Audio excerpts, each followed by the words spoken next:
Manu, first to you, because I know you have some fresh reporting on this. You've been talking to some of the committee members as well. What are you hearing?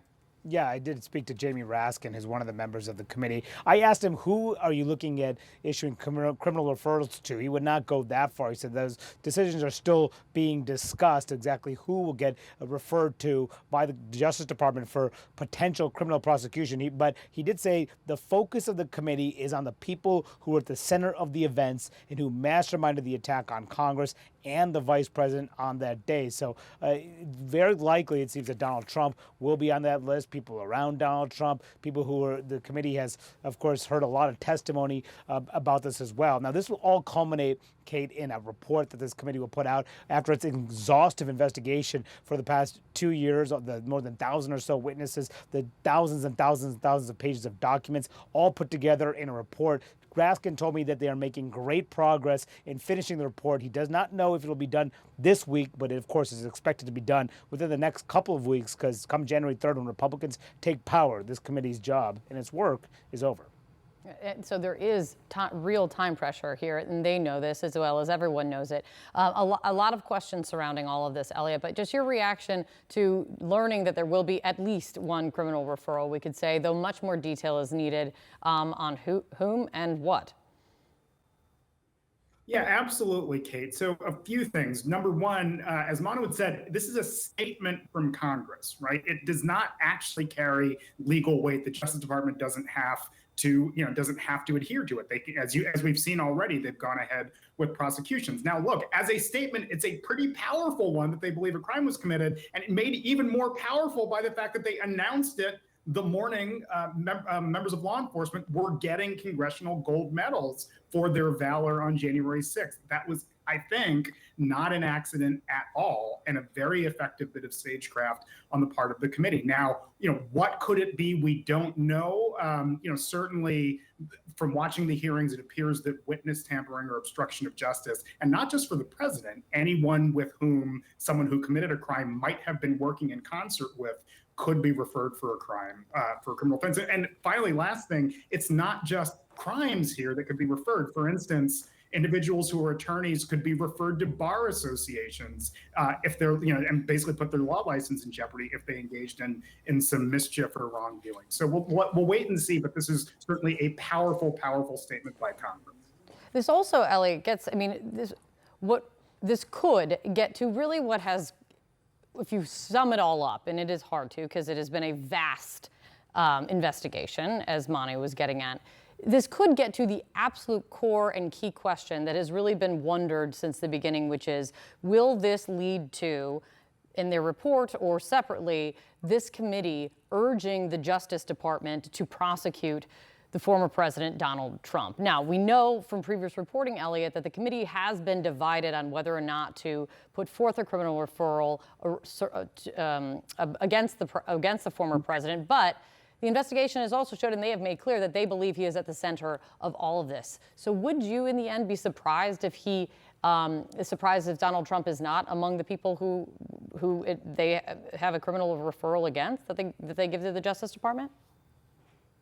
I think it would be surprising if they didn't, based on the evidence that they put out, the statements they've made, and where it seems that the committee is going. But let's be clear, the former president is already being investigated by the Justice Department. They're on the record about that. So even independent of, this would be an additional recommendation of a possible criminal prosecution. But at the end of the day, the president's already potentially in a significant amount of trouble as it is. But you're absolutely right. If you hear what the members of Congress are saying, certainly they are debating it robustly and trying to figure out which way to proceed. I'd be shocked if he wasn't. But again, many people around him ought to also be cautious and worried right now. And Manu, what is your expectation of what happens now? Benny Thompson comes out and says, this is going to come, but as Sarah Murray is laying out, lacking all sorts of detail that's required to really understanding the true significance of this. What happens now? What do you make of how Thompson kind of is rolling this out? Well, they're still meeting and discussing some of their final decisions, and Raskin and some of the other members said that there are meetings that are happening tonight into the next few days as they try to finalize the language, not just the people who were referred to in the criminal complaint, but just the conclusions that all of their evidence leads to. They are working on all of that, in which they believe they've made great progress on. Now, there are also some outstanding questions, too. What do they do about the subpoenas that were issued to Republican members of Congress, including Kevin McCarthy, who might be the next Speaker of the House? They have not made any decisions yet about exactly what to do about the fact that those Republicans defied those subpoenas. They had suggested perhaps that there could be a referral to the Ethics Committee, maybe even a referral to the Justice Department, but those questions still unresolved at this hour. CNN's Sarah Murray is live for us on Capitol Hill. The former federal prosecutor, Elie Honig, also joins us. Let's start with you, Sarah. What did the chairman say, and what comes next?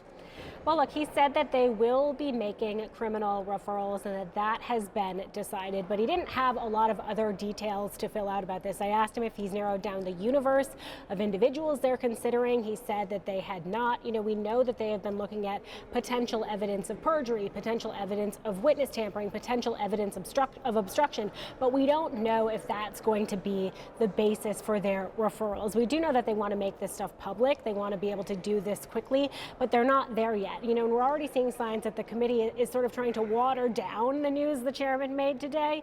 We got a statement from a spokesperson for the committee saying they've determined that referrals to outside entities should be considered as part of the final work. So it's clear that this is something that they are still working on the details of, and we're expecting the committee to be meeting later today to sift through some of these details. Sarah, stay with us. Elie, I want you to come into the conversation. Let's deal with this question first. Then I'll get to the process and whether it matters if it's a specific referral or not in a moment.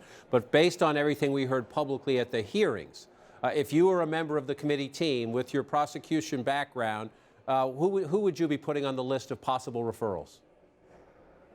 Well, you have to start with Donald Trump, John. I mean, I think there's no question that the committee established quite clearly that all of this happened because of Donald Trump, with Donald Trump's knowledge and to some extent with what Donald Trump was hoping to accomplish. Also, let's keep in mind, the committee has been sort of clear about their list of the usual suspects. In fact, in their subpoena to Donald Trump, they said, we're particularly interested in your communications with certain people: Jeffrey Clark, John Eastman, Rudy Giuliani, Michael Flynn, Steve Bannon, Roger Stone. So I'd be looking to see if they name those names as well. Elie, stand by. So, Sarah, when you go up in the Hill, we do know Congresswoman Cheney, the vice chairman of the committee, has had a particular focus on Donald Trump. So I think Ellie's right that you'd have to put that question at the top of the list. Do we know, is it going to be we believe crimes happened here and you should look at our report, or we believe A, B, C, and D committed crimes and here's the evidence? Well, that's what we're waiting to see. I mean, we're waiting to see how specific they are going to get on this. I mean, what we know is that the committee is really under a time crunch here. They have essentially a couple weeks left to finish their work, to nail down these criminal referrals, to make those referrals, to finish their final report. And I think that they are still grappling with what exactly this document would look like that has to do with the criminal referrals, John. And Elie, when a document like that gets to the White House, we don't know exactly what it's going to say yet, but is there some legal requirement that the Justice Department has to look at it in a certain way, or is it just another branch of government which did a very thorough and important investigation, sending along its advice, and Justice Department can take it or leave it? It's the latter, John. It's a political statement by Congress over to the Justice Department. It's a criminal referral. Prosecutors get criminal referrals all day, every day, from every type of outside entity. So it doesn't require DOJ to do anything. In fact, we already know DOJ is investigating. Merrick Garland confirmed that when he appointed special counsel Jack Smith specifically to oversee the Trump investigations. But that said, what the committee could be trying to do here is, one, put a capstone on their work, put a sort of strong, conclusive statement to what they've done. And two, they could be trying to just sort of get the American public used to the idea of a potential indictment of a former president. That's a big deal. And from DOJ's point of view, it could be that the more people hear this from the more authoritative sources, it could become less of a shock if and when there comes a day when they do indict Trump. And so, Sarah, to button it up with you, back up on Capitol Hill, the committee in its public hearings was remarkably unified, the Democrats and the Republicans working very well together. It seems as if, especially with Benny Thompson, the chairman, saying there will be referrals and the committee trying to clean it up, are we seeing in the end here that getting to the finish line, there are more divides and debates among the members, maybe mostly behind closed doors, but that they exist? You know, I think what we're seeing is that, sometimes we see the chairman get a little bit further ahead of where the rest of the committee may be ready to be on public announcements. I think they had this meeting scheduled for later today. I think the other committee members were expecting to go into this and continue the discussion about criminal referrals. But look, I think that this is something that they have made clear they want to do as a unified committee, that when it comes to criminal referrals, whoever they may decide to put on that list, they clearly want to put a unified front forward. And I think that's essentially why we're getting so few details about who is on the list, what potential crimes are on the list. They do want to be able to present a united front when it comes to that final document. We will circle back when we get more of those important details, but appreciate the hustle and the reporting. Sarah Murray on the Hill, Ellie Honig, thanks to you.